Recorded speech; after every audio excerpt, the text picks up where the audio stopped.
ಆತ್ಮೀಯ ವಿದ್ಯಾರ್ಥಿಗಳೇ, focus student YouTube ಚಾನಲ್ಗೆ ಸ್ವಾಗತ. ಕಳೆದ ಅವಧಿಯಲ್ಲಿ ನಾವು ಪಾಲಿಡ್ರೋಮ್ ಸಂಖ್ಯೆ ಮತ್ತು ಕಪ್ರಿಕರ್ ಅವರ ಸಂಖ್ಯೆಗಳನ್ನು ನೋಡಿದ್ವಿ, ಮ್ಯಾಜಿಕ್ ಸಂಖ್ಯೆಯನ್ನು. ಹಾಗೆ ಇಂದಿನ ಅವಧಿಯಲ್ಲಿ ನಾವೇನು ಮಾಡೋಣ ಅಂದ್ರೆ ರೀ, ಆತ್ಮೀಯ ವಿದ್ಯಾರ್ಥಿಗಳೇ, ಇನ್ನೂ ಯಾರು ಚಾನಲ್ನ ಸಬ್ಸ್ಕ್ರೈಬ್ ಮಾಡಿಲ್ಲ, ಸಬ್ಸ್ಕ್ರೈಬ್ ಮಾಡಿ ಬೆಲ್ ಐಕನ್ನ ಒತ್ತಿ. ಇದರಿಂದ ಹೊಸ ವಿಡಿಯೋಗಳ ನೋಟಿಫಿಕೇಷನ್ ನಿಮಗೆ ಬರುತ್ತದೆ.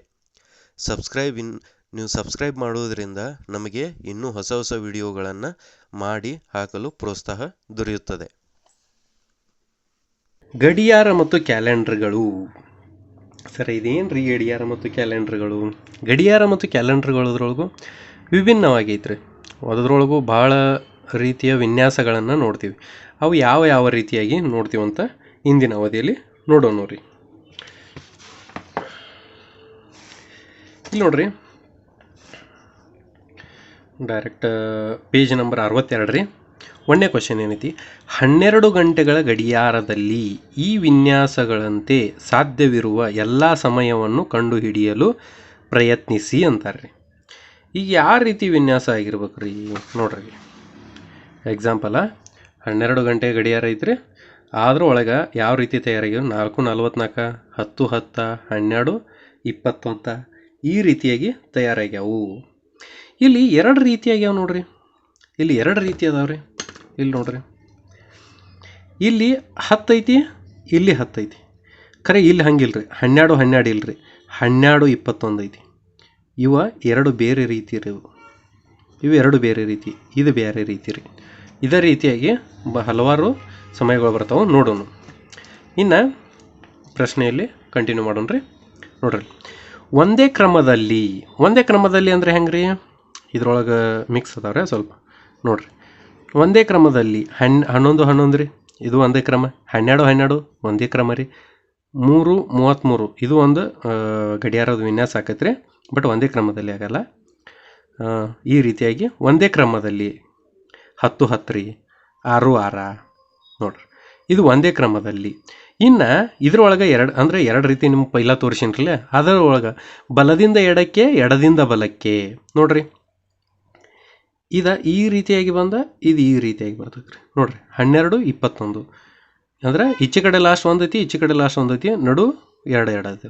ಇಲ್ಲಿ ನೋಡ್ರಿ 11 ಅದೇ ರೀತಿ ಬರ್ತೈತಿ. 10:01 ಇಲ್ಲಿ 10 ಐತ್ರಿ, ಇಲ್ಲಿ ಲಾಸ್ಟ್ ಒಂದೈತಿ, ಇಲ್ಲಿ ಲಾಸ್ಟ್ ಒಂದೈತಿ. ಅಂದರೆ ಎಡದಿಂದ ಬಲಕ್ಕೆ, ಬಲದಿಂದ ಎಡಕ್ಕೆ ಈ ರೀತಿಯಾಗಿನೂ ನಾವು ಕಾಣ್ತೀವಿ. ಇನ್ನೇನಂತಾರೆ ಅವ್ರ ಮುಂದೆ, ಈ ರೀತಿಯಾಗಿ ನಾವು ಗಡಿಯಾರ ಒಳಗೆ ಹಲವಾರು ವಿನ್ಯಾಸಗಳನ್ನು ನೋಡ್ತೀವಿ ರೀ. ಅದೇ ರೀತಿ ಇನ್ನು ದಿನಾಂಕ ಒಳಗೂ ಸ್ವಲ್ಪ ಬೇರೆ ಬೇರೆ ಬರ್ತಾವ್ರಲ್ಲೇ. ಈಗ ನೋಡ್ರಿ, ಈಗ ಎಕ್ಸಾಂಪಲ 20/12/2012 ಮನೀಶ್ ಅವರು ಜನ್ಮ ದಿನ ಐತಂತಾರೆ. ಇಲ್ಲಿ 201 ಮತ್ತು 2 ಅಂಕಿಗಳ ಈ ಒಂದೇ ಕ್ರಮದಲ್ಲಿ ಪುನರಾವರ್ತಿಸುತ್ತವೆ. ಅಂದರೆ ಇಲ್ಲೇನಾಗತ್ತವ್ರಿ, ಪುನರಾವರ್ತಿಸಾಕತ್ತಾವ ನೋಡ್ರಿ. ಇಲ್ಲಿ 2 ಐತ್ರಿ, ಎಲ್ಲಿ 2 ಐತಿ, ಇದು ನೋಡ್ರಿ 2012 ಪುನರಾವರ್ತನೆ ಆಗತ್ತೈತಿ. ಇದೇ ರೀತಿಯಲ್ಲಿರೋ ಹಲವಾರು ದಿನಾಂಕಗಳನ್ನು ನೋಡ್ರಂತೀರಿ. ಅಂದ್ರೆ ಇದೇ ರೀತಿಯಾಗ ನಾವು ಹಲವಾರು ದಿನಾಂಕಗಳನ್ನು ನೋಡ್ಬೋದು ರೀ. ಈಗ 2010 ರೀ, 20/10/2010 ಎರಡು ಸೇಮ್ ಹಾಕವ್ರಿ. 20/8/2008, 20/1/2001 ರೀ, ಸೇಮ್ ಹಾಕಾವಿಲ್ಲ ರೀ. ಇದೇ ರೀತಿಯಾಗಿ ನಾವು ಕಂಡು ಹಿಡಿದೀವಿ ರೀ. ಇನ್ನು ಮುಂದೊಂದು ಕ್ವಶನ್ ಐತ್ರಿ. ಅವನ ಸಹೋದರಿ ಮೇಘಾನ ಅವಳ ಜನ್ಮದಿನವು 11/2/2011 ಇದೆ. ಇಲ್ಲಿ ಅಂಕಿಗಳು ಎಡದಿಂದ ಬಲಕ್ಕೆ, ಬಲದಿಂದ ಎಡಕ್ಕೆ ಒಂದೇ ರೀತಿಯಲ್ಲಿ ಇವೆ ಅಂತಾರೆ. ಈ ರೀತಿ ಇರುವ ಸಾಧ್ಯವಿರುವ ಎಲ್ಲ ದಿನಾಂಕಗಳು ಬರ್ರಿ ಅಂದ್ರಿ. ಈಗ ನೋಡ್ರಿ, ಬಟ್ ಎಡದಿಂದ ಬಲಕ್ಕೆ, ಬಲದಿಂದ ಎಡಕ್ಕೆ ನೀವು ಮೊದಲು ಟೈಮ್ ಒಳಗೆ ಏನ್ರಲ್ಲ ಸೇಮ್ ಹಂಗೆ ಡೇಟ್ ಒಳಗೂ ಆಕೈತ್ರಿ. ಇಲ್ಲಿ ನೋಡ್ರಿ 11/11/02/02 ನೋಡ್ರಿ, ಇಲ್ಲಿ 2 ಐತಿ, ಇಲ್ಲಿ 2 ಐತಿ, ಇಲ್ಲಿ 0 ಐತಿ, ಇಲ್ಲಿ 0 ಐತಿ, ಒಂದು ಸೈಡ್ ಐತಿ, ಒಂದು ಸೈಡ್ ಐತಿ. ಈ ರೀತಿಯಾಗಿ ಬರ್ತಾವ್ರಿ. ಇದೇ ರೀತಿ ಹಲವಾರು ದಿನಾಂಕಗಳನ್ನು ನೋಡೋಣ್ರಿ ನಾವು. ನೋಡ್ರಿ, ಇಲ್ಲಿ 10 ಐತಿ, ಇಲ್ಲಿ 1 ಐತಿ, ಅಂದ್ರೆ ಕೊನೆಗೆ ಇಲ್ಲಿ 1 ಐತಿ, ಇಲ್ಲಿ 1 ಐತಿ, 0 ಐತಿ, 0 ಐತಿ, 0 ಐತಿ, 0 ಐತಿ, 2 ಐತಿ, 2 ಐತಿ. ಈ ರೀತಿ ಬರಿಬೋದು. 11 11 11 1111 ಅನ್ಬೋದು ರೀ. 21 1002 ಅನ್ಬೋದು ರೀ. 28 8002 ಅನ್ಬೋದು ರೀ. ಯಾವಾಗ ಬರ್ತೈತಿ ಗೊತ್ತಿಲ್ಲ ರೀ. 2012ರಾಗ ಇದೀವಿ ನಾವು. 8000 ಯಾವಾಗ ಬರ್ತೈತಿ ರೀ? ಇನ್ನು ನೋಡ್ರಿ 20,000 ರೀ. ಈಗ ನೋಡ್ರಿ ಇಲ್ಲಿ 20 ಐತಿ, ಅದನ್ನ ಬಿಡ್ರಿ. ಇಲ್ಲಿ ಕೊನೆಗೆ 2 ಐತಿ, ಲಾಸ್ಟ್ ಇಲ್ಲಿ 2 ಐತಿ, 0 ಐತಿ, 0 ಐತಿ, 0 ಐತಿ, 0 ಐತಿ, 8 ಐತಿ, 8 ಐತಿ. ಇದೇ ರೀತಿಯಾಗಿ ಬರ್ತಾವ್ರಿ ಸಂಖ್ಯೆಗಳು. ಇನ್ನು ರೀ ಇನ್ನು ಕ್ವಶನ್ ಬಂದಿಲ್ಲ ರೀ. ನೋಡ್ರಿ, ಜೀವನ್ ಈ ವರ್ಷದ ಕ್ಯಾಲೆಂಡರ್ ನೋಡ್ಕೋತಿರ್ತಾನಂತ ರೀ. ಜೀವನ್ ಅನ್ನೋ ಒಬ್ಬ ವ್ಯಕ್ತಿ ಅಥವಾ ಒಬ್ಬ ಹುಡುಗ್ರಿ, ಅವ ಕ್ಯಾಲೆಂಡರ್ ನೋಡಾಕತ್ತಾನಂತ ರೀ. ಕ್ಯಾಲೆಂಡರ್ ಪ್ರತಿ ವರ್ಷ ಬದಲಾಯಿಸಬೇಕು. ನಾನು ಕ್ಯಾಲೆಂಡರ್ ಮರುಬಳಕೆ ಮಾಡಲು ಸಾಧ್ಯವಿಲ್ಲವೇ ಎಂದು ಯೋಚಿಸಿದನು. ನೀವು ಏನನ್ನು ಯೋಚಿಸುವಿರಿ? ಅಂದ್ರೆ ರೀ, ನಾವು ವರ್ಷ ನೋಡತ್ತೀವ್ರಲ್ಲ ಕ್ಯಾಲೆಂಡರ್ ಡಿಸೆಂಬರ್ ಒಳಗೆ ಬಂತು, ಹೊಸಾದು ತೊಗೊಂಬರೋದ. ಹಂಗಾರೆ ನಮಗೂ ಒಂದು ವಿಚಾರ ಬರ್ತಾವ್ರಲ್ಲ, ಇದನ್ನ ಕ್ಯಾಲೆಂಡರ್ ಯಾಕೆ ಚೇಂಜ್ ಮಾಡಬೇಕು? ಯಾಕೆ ಇದನ್ನ ಮುಂದೆ ವರ್ಷ ನಡೆಯಂಗಿಲ್ಲೇನ್ರಿ? ನೋಡೋಣ್ರಿ.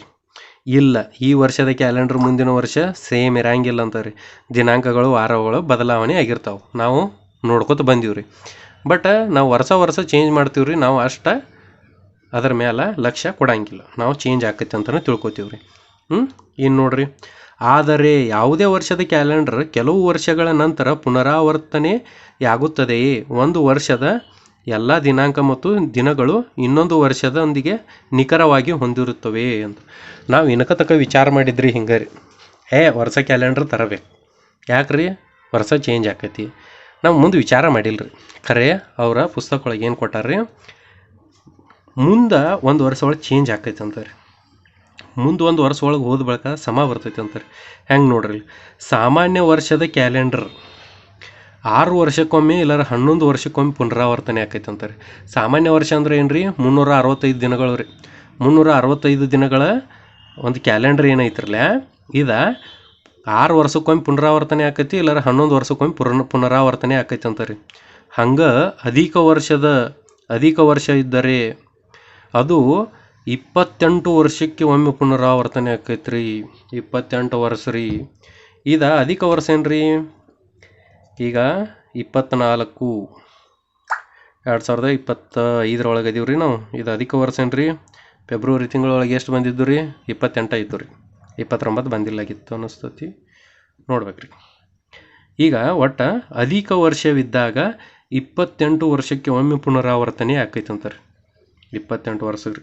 ಈಗ ಒಂದು ವೇಳೆ ಅಧಿಕ ವರ್ಷ ಇತ್ತಂದ್ರೆ ರೀ, 2025 ಅಧಿಕ ವರ್ಷ ಇತ್ತಂದ್ರೆ ಇದಕ್ಕೆ ಎಷ್ಟು ರೀ? 28 ವರ್ಷ ರೀ. ಪ್ಲಸ್ 28 8 9 10 10 ಅಂದ್ರೆ 13 ಆತು ರೀ. 5 2053 ರೀ. ನಾವು ಇರ್ತೀವಿಲ್ಲೋ ಗೊತ್ತಿಲ್ಲ ರೀ. 2053 ಒಂದು ಈಗೇನು ಕ್ಯಾಲೆಂಡರ್ ಐತಿರಲ್ಲ, ಇದು ಸೇಮ್ ಬರ್ತೈತೆ ಅಂತಾರೆ. ಹಾಗಾದ್ರೆ ವಿದ್ಯಾರ್ಥಿಗಳು ನೋಡ್ರಿ, ಲೆಕ್ಕಾಚಾರ ಮಾಡಿ ಅಂತೈತಿ. ಪ್ರತಿಭಾ 4 2 3 2 ಅಂಕಿಗಳನ್ನು ಬಳಸಿ ಅತಿ ಚಿಕ್ಕದಾದ ಮತ್ತು ಅತಿ ದೊಡ್ಡದಾದ 4 ಅಂಕಿಯ ಸಂಖ್ಯೆಗಳನ್ನು ರಚಿಸಿದಳು. ಅವಳು ಕ್ರಮವಾಗಿ 2 3 4 7 ಮತ್ತು 7 4 3 2 ಈ ಎರಡು ಸಂಖ್ಯೆಗಳ ವ್ಯತ್ಯಾಸ 7 4 3 2 ಮೈನಸ್ 2 3 4 7 5085 ಆಗಿದೆ. ಈ ಎರಡು ಸಂಖ್ಯೆಗಳ ಮೊತ್ತವು 9779 ಆಗಿದೆ ಅಂತೈತ್ರಿ. ಹಾಗಾದ್ರೆ ಅತಿ ದೊಡ್ಡ ಮತ್ತು ಅತಿ ಚಿಕ್ಕ ಸಂಖ್ಯೆಗಳ ವ್ಯತ್ಯಾಸ 5000ಕ್ಕಿಂತ ಹೆಚ್ಚಿರ್ಬೇಕ್ರಿ. ಅಂದ್ರೆ ರೀ, ನೋಡ್ರಿ ಇಲ್ಲಿ ಏನು ಮಾಡ್ಯಾರಂದ್ರೆ ರೀ, ಇಲ್ಲಿ ಕೂಡ್ಸುದ ಕಳಿದ ಅದು ಐತ್ರಿ. ಕೂಡ್ಸುದ ಕಳಿದಂದ್ರೆ ಹೆಂಗೆ ರೀ? ಇಲ್ಲೊಂದು ಸ್ವಲ್ಪ ಅದನ್ನು ಮಾನಸಿಕ ಗಣಿತ ಅಂತ ಬರ್ತೈತಿ. ಇಲ್ರಿ, ಮಾನಸಿಕ ಗಣಿತ ಅಲ್ರಿ, ಇದು ಲೆಕ್ಕಾಚಾರ ಅಂತ ಇಲ್ಲ ಮಾಡಿ ಅಂತ ಐತ್ರಿ. ಇದನ್ನು ಏನು ಮಾಡ್ಬೇಕ್ರಿ? ಈಗ ಅವ್ರ ಈ ರೀತಿಯಾಗಿ ಒಂದು ಲೆಕ್ಕ ಕಂಡು ಹಿಡ್ತಾರೆ ರೀ. ಅಂದ್ರೆ ಕಂಡು ಹಿಡ್ದಿಲ್ರಿ, ಅಂದ್ರೆ ಒಂದು ಸಂಖ್ಯೆ ತೊಗೊಂಡಾರ, ಒಂದು ಅಂಕಿ ತೊಗೊಂಡಾರ, 4 ಅಂಕಿಯ ಅಂಕಿಗಳು. ಅದ್ರೊಳಗೆ ದೊಡ್ಡ ಸಂಖ್ಯೆ ಮಾಡ್ಕೊಂಡರು, ಸಣ್ಣ ಸಂಖ್ಯೆ ಮಾಡ್ಕೊಂಡರು. ಕಳೆದಾಗ ಎಷ್ಟು ಬಂದೈತಿ, ಮೊತ್ತ ಮಾಡಿದಾಗ ಎಷ್ಟು ಬಂದೈತಿ, ಈಗ ಅವ್ರು ಏನನ್ನಾತಾರು ಅತಿ ದೊಡ್ಡ ಸಂಖ್ಯೆ ಮತ್ತು ಅತಿ ಚಿಕ್ಕ ಸಂಖ್ಯೆಗಳ ವ್ಯತ್ಯಾಸ 5085ಕ್ಕಿಂತ ಹೆಚ್ಚಾಗಿರಬೇಕು. ಅಂದ್ರೆ ರೀ ಅವ್ರು ಏನನ್ನಾತಾರ ರೀ, ಒಂದು ನಿಮಗೆ ಅನಿಸಿದ್ದು ಒಟ್ಟು ಯಾವುದರ ತೊಗೋರಿ, ಯಾವುದರ ಅಂಕಿ ಅದು ಎಷ್ಟು ಒಂದು 4 ಅಂಕಿ ಒಟ್ಟು ಅಂಕಿ ಆಗಿರ್ಬೇಕು ರೀ. ಒಟ್ಟು ಒಂದು ದೊಡ್ಡ ಸಂಖ್ಯೆ ತೊಗೋದ ಒಂದು ಸಣ್ಣ ಸಂಖ್ಯೆ ತೊಗೋದ ಅದರದ್ದು ಏನು ವ್ಯತ್ಯಾಸ ಮಾಡೋದ್ರಿ, ಅದನ್ನು ವ್ಯತ್ಯಾಸ ಮಾಡಿದಾಗ 5085ಕ್ಕಿಂತ ಹೆಚ್ಚಿರ್ಬೇಕಂತಾರೆ ನೋಡ್ರಿ. ಈಗ 5085 ಈಗ ನಾ ಒಂದು ಸಂಖ್ಯೆ ತೊಗೋತೇನೆ ರೀ, 5832 ಅಂತ ನಾನು ಸಂಖ್ಯೆ ತೊಗೋತೀನಿ ರೀ. ಆ ಸಂಖ್ಯೆ ತೊಗೊಂಡ್ನಂದ್ರೆ ರೀ ಇದರಿಂದ ದೊಡ್ಡ ಗರಿಷ್ಠ ಸಂಖ್ಯೆ ಎಷ್ಟಾಕೈತಿ ರೀ? ಗರಿಷ್ಠ ಸಂಖ್ಯೆ ಎಷ್ಟಾಕತಿ? 8532 ಆಕೈತಿ. ಕನಿಷ್ಠ ಸಂಖ್ಯೆ ಎಷ್ಟಾಕೈತಿ? 2358 ಆಕೈತಿ. ಹಾಗಾದ್ರೆ ನಾವು ಇದ್ರೊಳಗೆ ಇದನ್ನ ಕಳೆದೀವಿ ಅಂದ್ರೆ 6174 ಬರ್ತೈತೆ ರೀ. 6174 ಬರ್ತಂದ್ರೆ ನೋಡ್ರಿ ಇಲ್ಲಿ 6174 5085ಕ್ಕಿಂತ ಹೆಚ್ಚೈತ್ರಿ. ಹಂಗಾರೆ ಇದು ಕರೆಕ್ಟ್ ಐತಿ. ಅಂದರೆ ನೀವು ಯಾವ ಸಂಖ್ಯೆಗಳನ್ನ ತೊಗೊಂಡು ಬೇಕಾದ್ರೂ ಮಾಡಬಹುದು. ಇನ್ನು ನೋಡ್ರಿ, ಅತಿ ದೊಡ್ಡ ಮತ್ತು ಅತಿ ಚಿಕ್ಕ ಸಂಖ್ಯೆಗಳ ವ್ಯತ್ಯಾಸ 5085ಕ್ಕಿಂತ ಕಡಿಮೆ ಇರ್ಬೇಕಂತಾರೆ. ಇದೀಗ ಹೆಚ್ಚಿರ್ಬೇಕಂದ್ರೆ ರೀ ಈಗ ಕಡಿಮೆ ಇರ್ಬೇಕಂತಾರೆ. ಒಂದು ಸಂಖ್ಯೆ ತೊಗೊಂಡ್ರಿ 46232 ಅಂತ ಈ ರೀತಿಯಾಗಿ ನಾ ಸಂಖ್ಯೆ ತೊಗೊಂಡೇನಿ. ಈ ಸಂಖ್ಯೆನ ದೊಡ್ಡ ಸಂಖ್ಯೆಯಾಗಿ ಮಾಡ್ಕೊತಾನ್ರಿ, ಇದ ಸಂಖ್ಯೆಯನ್ನು ಚಿಕ್ಕ ಸಂಖ್ಯೆಯಾಗಿ ಮಾಡ್ಕೊತಾನು. ಅವಾಗ ಎರಡು ಕಳೆದ್ನಂದ್ರೆ ಎಷ್ಟು ಬರ್ತೈತೆ ರೀ? 4086 ಬರ್ತೈತಿ. ಇದು 5085ಕ್ಕಿಂತಲ ಕಡಿಮೆ ಇರ್ತೈತಿ. ಹಾಗಾದ್ರೆ ನೋಡ್ರಿ, ಅತಿ ದೊಡ್ಡ ಮತ್ತು ಅತಿ ಚಿಕ್ಕ ಸಂಖ್ಯೆಗಳ ಮೊತ್ತವು ಅತಿ ದೊಡ್ಡ ಮತ್ತು ಅತಿ ಚಿಕ್ಕ ಸಂಖ್ಯೆಗಳ ಮೊತ್ತ ಕೂಡಿಸಿದಾಗ ಏನಾಗ್ಬೇಕು ರೀ? 9779ಕ್ಕಿಂತ ಹೆಚ್ಚಿರ್ಬೇಕಂತ ರೀ. ಈಗ ಒಂದು ಅತಿ ದೊಡ್ಡ ಸಂಖ್ಯೆ ತೊಗೋಬೇಕು, ಅತಿ ಚಿಕ್ಕ ಸಂಖ್ಯೆ ತೊಗೋಬೇಕು. ಮೊದಲು ಯಾವ ತೊಗೊಂಡಿದ್ದೀವ್ರಲ್ಲ ಅದನ್ನ ತೊಗೊಂಡ್ರಿ. ಇಲ್ಲಿ ನೋಡ್ರಿ, ಇಲ್ಲಿ ಫಸ್ಟ್ ಸಂಖ್ಯೆ ಇದನ್ನ ತೊಗೊಂಡಿದ್ದೀವಿ ರೀ, ಇದನ್ನು ಇಲ್ಲಿ ತೊಗೊಂಡು 5832. ಇದ್ರೊಳಗೆ ಗರಿಷ್ಠ ಸಂಖ್ಯೆ ಐತಿ, ಕನಿಷ್ಠ ಸಂಖ್ಯೆ ಐತಿ. ಅದನ್ನ ಕೂಡಿಸಿಬಿಡ್ರಿ, 10,000 ಆಕೈತಿ. 10,890 ಆಕೈತಿ.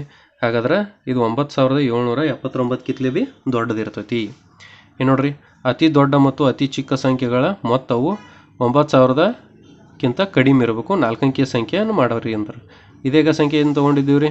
4632 ರೀ, 32 ತೊಗೊಂಡಿದ್ದೀವಿ. ಹಾಗಾದ್ರೆ ಇದನ್ನ ಇನ್ನೊಮ್ಮೆ ತೊಗೊಂಡು 4632 ರೀ. ಇದನ್ನೇನು ಮಾಡೋದು? ಮೊತ್ತ ಅಂದಾರ್ರಿ ಅವ್ರು. ಮೊತ್ತ ಮಾಡ್ಬೇಕ್ರಿ. 6432 2346 8778 ಆಗಿಬಿಡ್ತೈತಿ ರೀ. ಇದು ಬರ್ತೈತಿ. ಇನ್ನು ನೋಡ್ರಿ, ಅತಿ ಚಿಕ್ಕ ಮತ್ತು ಅತಿ ದೊಡ್ಡ 5 ಅಂಕಿಯ ಪಾಲಿಡ್ರೋಮ್ ಮೊತ್ತ ಎಷ್ಟಾಕೈತಿ? ಅವುಗಳ ವ್ಯತ್ಯಾಸ ನೋಡ್ರಿ. ಒಂದು 5 ಅಂಕಿ ಸಂಖ್ಯೆದ ಅತಿ ಚಿಕ್ಕ ಸಂಖ್ಯೆ ತೊಗೋಬೇಕತ್ತ ಅತಿ ದೊಡ್ಡ ಸಂಖ್ಯೆ ತೊಗೋಬೇಕು. 5 ಅಂಕಿಯ ಅತಿ ದೊಡ್ಡ ಸಂಖ್ಯೆ ಯಾವ್ದು ರೀ? 5 ಅಂಕಿದಂದ್ರೆ 99,999 ರೀ. ಅತಿ ಚಿಕ್ಕ ಸಂಖ್ಯೆ ರೀ 10,001 ರೀ. 10,000 ಆಗಂಗಿಲ್ಲ ರೀ. 10,000 ಆಗಂಗಿಲ್ಲ ರೀ. ಪಾಲಿಡ್ರೋಮ್ ಇರ್ಬೇಕು ರೀ, ಅದು ಸಾರಿ ಪಾಲಿಡ್ರೋಮ್ ಇರ್ಬೇಕು. 10,000 ಅಂತಂದ್ರೆ ಪಾಲಿಡ್ರೋಮ್ ಆಗಂಗಿಲ್ಲ ರೀ. ಪಾಲಿಡ್ರೋಮ್ ಸಂಖ್ಯೆ 10,001 ಆಕೈತೆ ರೀ. ಹಾಗಾದ್ರೆ ಇದನ್ನು ಕೂಡಿಸಿದಾಗ ಎಷ್ಟು ಬರ್ತೈತೆ ರೀ? 1,10,000 ಬರ್ತೈತೆ ರೀ. ಅದನ್ನು ಕಳೆದಾಗ ಎಷ್ಟು ಆಕೈತೆ ರೀ? 89,998 ಬರ್ತೈತಿ. ಈ ರೀತಿಯಾಗಿ ಕೂಡಿಸಿ ಕಳೆಯೋದ್ರಿಂದ ಬಂದೈತೆ ರೀ. ಇನ್ನು ನೆಕ್ಸ್ಟ್ ರೀ, ಈಗ ಗಡಿಯಾರದಲ್ಲಿ ಸಮಯ 10:01 ಆಗೈತೆ. ಈ ಗಡಿಯಾರವು ಎಷ್ಟು ನಿಮಿಷಗಳ ಅಂತರದಲ್ಲಿ ಮುಂದಿನ ಪಾಲಿಡ್ರೋಮ್ ಸಮಯವನ್ನು ತೋರಿಸುತ್ತದೆ? ಇದರ ನಂತರ ಸಮಯ ಎಷ್ಟು ಅಂದಾರ್ರಿ. ಈಗ ನೋಡ್ರಿ, 10:01 ಆಗೈತೆ ರೀ. ಪಾಲಿಡ್ರೋಮ್ ಅಂದ್ರೆ ಹೆಂಗೆ ಬರ್ಬೇಕು ರೀ? ಆ ಕಡೆಯಿಂದ ಈ ಕಡೆ, ಈ ಕಡೆಯಿಂದ ಆ ಕಡೆ. ಅಂದ್ರೆ ಏನು ರೀ? ಈಗ 10:01 ಆಗೈತೆ ರೀ. 10:01 ಆಗೈತಿ. ಈಗ ನೋಡ್ರಿ, ಇಲ್ಲಿ 0 ಐತಿ, ಇಲ್ಲಿ 0 ಐತಿ, ಇಲ್ಲಿ 1 ಐತಿ, ಇಲ್ಲಿ 1 ಐತಿ. ಈಗ 11 ಅಂತ ತೊಗೋಬೋದು ರೀ. ಹಿಂಗೆ ತೊಗೋಬೋದು ರೀ. 11 ಇಲ್ಲಿ 1 ಐತಿ, ಇಲ್ಲಿ 1 ಐತಿ, ಇಲ್ಲಿ 1 ಐತಿ, ಇಲ್ಲಿ 1 ಐತಿ. ಇದನ್ನು ನಾವು ಕರೆಕ್ಟ್ ಅನ್ಬೋದು ರೀ. ನೋಡ್ರಿ, ನಂತರ 11 ಬರ್ತೈತೆ ರೀ. ಈಗ ಅವ್ರು ಏನಂದರು, ಗಡಿಯಾರ ಎಷ್ಟು ನಿಮಿಷ ಅಂತರ ಕೇಳ್ಯಾರ್ರಿ. ಅಂತರ ಕಂಡು ಹಿಡಿಬೇಕಂದ್ರೆ ಏನು ಮಾಡೋದ್ರಿ? ಇಲ್ಲಿ ನೋಡ್ರಿ, 11 10:01 ಕಳೀದ್ರಿ. 10:01 ಕಳೆದ್ರಿ ಅಂದ್ರೆ ಏನಾಕೈತೆ ರೀ? ಇಲ್ಲಿ ನೋಡ್ರಿ, 1 ಕಳೆದ್ರೆ 0, ಇದು ಒಂದ್ರಾಗ 0 ಕಳೆದ್ರೆ 1 ಬತ್ತು ರೀ. ಇನ್ನು 11ರಾಗ 10 ಕಳೆದ್ರೆ 1 ಬತ್ತು. 1 ಗಂಟೆ 10 ನಿಮಿಷ ಆತು ರೀ. 1 ಗಂಟೆ 10 ನಿಮಿಷ ಇದನ್ನು ನಾವು ಡೈರೆಕ್ಟ್ ಕನ್ವರ್ಟ್ ಮಾಡೋಕೆ ಬರೋಂಗಿಲ್ಲ ರೀ. ಅದ್ರ ಸಂಬಂಧ ಇದನ್ನು ಎಲ್ಲ ನಿಮಿಷ ಒಳಗೆ ಮಾಡ್ಕೊಂಡ್ರಿ. 1 ಗಂಟೆಗೆ 60 ನಿಮಿಷ ಕೊಡ್ರಿ. 1 ಗಂಟೆಗೆ 60 ನಿಮಿಷ. ಇದು 1 ಗಂಟೆ 10 ನಿಮಿಷ ಐತ್ರಿ. 1 ಗಂಟೆಗೆ 60 ನಿಮಿಷ, 10 ನಿಮಿಷಕ್ಕೆ 10 ನಿಮಿಷ ರೀ. 60 + 10 ಮಾಡಿದ್ರೆ 70 ನಿಮಿಷ ಬರ್ತೈತಿ. ಇದು 1 ಆಗ್ಬೇಕ್ರೆ 1 ರೀ. 10 ನಿಮಿಷ 70 ನಿಮಿಷ ಆತು ರೀ. ಹಂಗಾರೆ ನಮಗೇನು ರೀ, ಈ 10 1ರ ನಂತರ 70 ನಿಮಿಷ ಆಗ್ಬೇಕತ್ತ ರೀ. ಅಥವಾ 1 ಗಂಟೆ 10 ನಿಮಿಷ. 1 ಗಂಟೆ 10 ನಿಮಿಷ ಆದ ಬಳಿಕ ನಮಗೆ ಮುಂದಿನ ಪಾಲಿಡ್ರೋಮ್ ಸಂಖ್ಯೆಗಳು ಸಿಗ್ತೈತೆ ಅಂತಾರೆ. ನೋಡ್ರಿ ಇಲ್ಲೇ 1 ಬರ್ತೈತಿ, ಇದು 1 ಬರ್ತೈತಿ, 1 1 11 11 ಆತು ರೀ. ಇನ್ನು ನೋಡ್ರಿ ಇದ್ರ ಮುಂದಿನ ಪಾಲಿಡ್ರೋಮ್ ಸಂಖ್ಯೆ ಅಂತಾರೆ 1 10 ರೀ. ಮತ್ತು 1 10 ಕೊಡಿಸೋದು ರೀ. 1 ಬತ್ತು ರೀ, ಇದು 2 ಬತ್ತು, ಇದು 2 ಬತ್ತು, 1 ಬತ್ತು, 12 21 ರೀ. ನೋಡ್ರಿ ಇದರ ಮುಂದಿನ ಅಂದ್ರೆ ಇದರ ನಂತರದ ಸಮಯ ಎಷ್ಟು ಅಂದ್ರೆ 12 21. ನೋಡ್ರಿ ಇನ್ನು ಲಾಸ್ಟ್ ಕ್ವಶನ್. ಈಗ ಒಂದು 5683 ಸಂಖ್ಯೆಯ ಕಪ್ರೇಕರ್ ಸ್ಥಿರಾಂಕವನ್ನು ತಲುಪಲು ಎಷ್ಟು ಹಂತಗಳನ್ನು ತೆಗೆದುಕೊಳ್ಳುತ್ತದೆ? ಅಂದ್ರೆ ಇದೊಂದು ಸಂಖ್ಯೆ ಐತ್ರಿ. ಇದನ್ನು ಕಪ್ರೇಕರ್ ಅವರ ಒಂದು ನಿಯಮ ಐತ್ರಲ್ಲ, ಅದ್ರೊಳಗೆ ಮ್ಯಾಜಿಕ್ ಸಂಖ್ಯೆಯನ್ನು ಎಷ್ಟು ಹಂತದಲ್ಲಿ ನಾವು ಮ್ಯಾಜಿಕ್ ಸಂಖ್ಯೆಗಳನ್ನ ಪಡಿಬೋದು ಅಂತಾರೆ. ನೋಡ್ರಿ ಈಗ ಈ ಸಂಖ್ಯೆಯನ್ನು ತೊಗೊಂಡು ನಾವು ದೊಡ್ಡ ಸಂಖ್ಯೆ ಮಾಡ್ಕೋಬೇಕು, ಸಣ್ಣ ಸಂಖ್ಯೆ ಮಾಡ್ಕೋಬೇಕು, ಅದರ ವ್ಯತ್ಯಾಸ ಮಾಡ್ಬೇಕ್ರಿ. 8653, 3568 ಇದನ್ನು ವ್ಯತ್ಯಾಸ ಮಾಡಿದ್ರೆ 5085 ಬರ್ತದೆ ರೀ. ಈ 5085 ತೊಗೊಂಡು ದೊಡ್ಡ ಸಂಖ್ಯೆ ಮಾಡ್ಕೊಂಡಿವಿ, ಸಣ್ಣ ಸಂಖ್ಯೆ ಮಾಡ್ಕೊಂಡಿವಿ, ಎಷ್ಟು ಬಂತು ರೀ. ಮತ್ತು ಇದನ್ನು ಈ ಸಂಖ್ಯೆಗಳನ್ನು ತೊಗೊಂಡು ದೊಡ್ಡ ಸಂಖ್ಯೆ ಮಾಡ್ಕೊಂಡು ಸಣ್ಣ ಸಂಖ್ಯೆ ಮಾಡ್ಕೊಂಡಿವಿ ರೀ, ಈ ಸಂಖ್ಯೆ ಬರ್ತೈತಿ. ಈ ಸಂಖ್ಯೆಯನ್ನು ತೊಗೊಂಡು ದೊಡ್ಡ ಸಂಖ್ಯೆ ಸಣ್ಣ ಸಂಖ್ಯೆ ಮಾಡಿದಾಗ ಈ ಸಂಖ್ಯೆ ಬರ್ತರಿ. ಇನ್ನು ಈ ಸಂಖ್ಯೆಯನ್ನು ದೊಡ್ಡ ಸಂಖ್ಯೆ ಮಾಡಿದ್ದೀವಿ, ಸಣ್ಣ ಸಂಖ್ಯೆ ಮಾಡಿದಾಗ ಇಷ್ಟು ಬಂತು, ದೊಡ್ಡ ಸಂಖ್ಯೆ ಮಾಡಿದಾಗ ಸಣ್ಣ ಸಂಖ್ಯೆ ಮಾಡಿದಾಗ ಇಷ್ಟು ಬಂತು ರೀ. ಇನ್ನು ಲಾಸ್ಟ್ 8532 2358ರಲ್ಲಿ ಇದನ್ನ ಮಾಡಿದೀವಿ ಅಂದ್ರೆ ರೀ 6174 ಬರ್ತೈತೆ ರೀ. 6174 ಅನ್ನೋದು ಒಂದು ಕಪ್ರೇಕರ್ ಅವರ ಸಂಖ್ಯೆ ಅನ್ನಂಗೆ ರೀ. ಕಪ್ರೇಕರ್ ಅವರ ಸಂಖ್ಯೆ ರೀ ಇದು. ಹಾಗಾದ್ರೆ ಎಷ್ಟು ಬಾರಿ ಮಾಡಿದಾಗ ಬಂತು ಇಲ್ಲಿ? 1 2 3 4 5 6 7 7 ಬಾರಿ ಮಾಡಿದಾಗ ನಮಗೆ ಕಪ್ರೇಕರ್ ಅವರ ಸ್ಥಿರಾಂಕ ಸಿಕ್ಕಿತು. ಹಾಗಾದರೆ ವಿದ್ಯಾರ್ಥಿಗಳೇ, ಇಂದಿನ ಅವಧಿಯಲ್ಲಿ ಇಷ್ಟಾಕ್ರಿ. ಮುಂದಿನ ಅವಧಿಯಲ್ಲಿ ನಾವು ಮುಂದಿನ ಅಭ್ಯಾಸವನ್ನು ನೋಡೋಣ.